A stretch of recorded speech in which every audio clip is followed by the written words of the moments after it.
This was the dog's first time in battle. A shell suddenly fell, instantly blowing up a comrade in the trench. Witnessing this, Stubby was overcome with deep fear, even harboring a faint desire to retreat. Just then, another shell dropped overhead. Nick immediately Stubby, saving him from the fatal strike. As the smoke cleared, Stubby shed his fear. With his keen sense of smell, he detected a buried soldier. Thanks to Stubby's help, the soldier received timely treatment and narrowly escaped death. Later, on the ship's deck, the soldier patted Stubby's head in gratitude. Before long, Nick was ordered by his superior to scout the enemy's movements and uncover their next plan. Through binoculars, they spotted the enemy preparing to use gas bombs. They had to rush back at once to warn the rear troops to take protective measures. But unexpectedly, they were discovered by ambushing enemies during their retreat. In the nick of time, Stubby pounced on Nick, saving his life. Determined to deliver the message quickly, Nick took out a gas mask and signaled Stubby to return and alert everyone, while he and the other soldiers stayed behind to hold off the enemy. Obeying the order, Stubby dashed off at top speed. Shortly after, the enemy launched the first gas bomb, and green toxic fumes instantly filled the sky. Fortunately, Stubby arrived just in time. He kept nipping at the sentry's gas mask with his mouth, and the sentry quickly understood, put on the mask, and sounded the alarm immediately. Stubby then ran to the rear, pulled gas masks from crates, and urged everyone to take cover. Thanks to his help, no one in the military camp was injured. At that moment, the enemy fired a second gas bomb, releasing even thicker fumes that drifted toward residential areas. In the crisis, Stubby raced to the village at full speed and barked frantically at the sky. Seeing the toxic smoke, the villagers quickly closed their doors and windows to protect themselves. Stubby was soon picked up by Nick, who arrived just in time, and taken to a safe zone. A comrade dampened a towel to make a makeshift gas mask, which he placed on Stubby's head. The gas grew thicker, soon engulfing the entire village, but because Stubby had delivered the warning in time, none of the villagers were harmed. When the toxic fog lifted, everyone came out to thank Stubby, and he was hailed as the hero of the village. The next day, a soldier was trapped in a shell crater within the enemy's firing range, in constant danger of losing his life. In the critical moment, Stubby charged forward. Brave and fearless, he darted through the artillery fire, and with his sharp sense of smell, quickly located the soldier. But the soldier was severely wounded and couldn't walk unaided.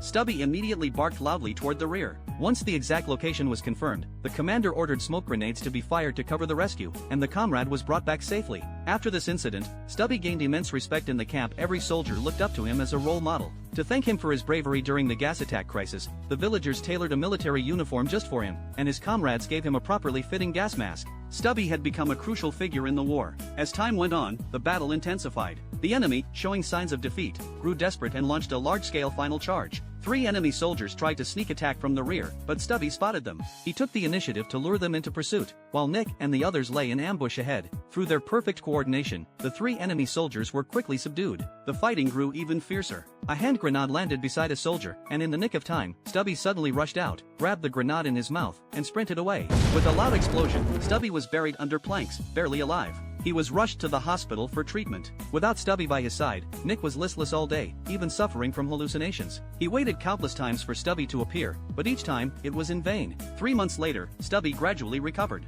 Missing Nick deeply, he sneaked out of the hospital and set off to find him. Dragging his still weak body, he traveled to the war zone, only to find the war had long ended. Nothing remained but ruins. Undeterred, Stubby continued searching with his sharp nose. By then, Nick was in critical condition. He'd caught the flu during the march and was on the verge of death. Just as Nick's strength was fading, a familiar figure appeared. It was Stubby. Man and dog were reunited at last. With Stubby's companionship, Nick's mood lifted, and his health began to improve. Months later, they returned to the camp. One night, during his patrol, Stubby spotted a suspicious figure and lunged at the enemy without hesitation, grappling with them. But being small, he was no match. Just as Stubby was about to be killed, Nick arrived in time and overpowered the enemy. It turned out to be a spy, sneaking into the camp to steal military secrets. Fortunately, Stubby had caught him. For his countless acts of bravery, the commanding officer decided to award Stubby the rank of sergeant, making him the highest-ranking dog in the world. Soon, Stubby's story appeared in newspapers, with major media rushing to report on him. After the war, Stubby returned home with the troops by ship. People flocked to see the legendary dog.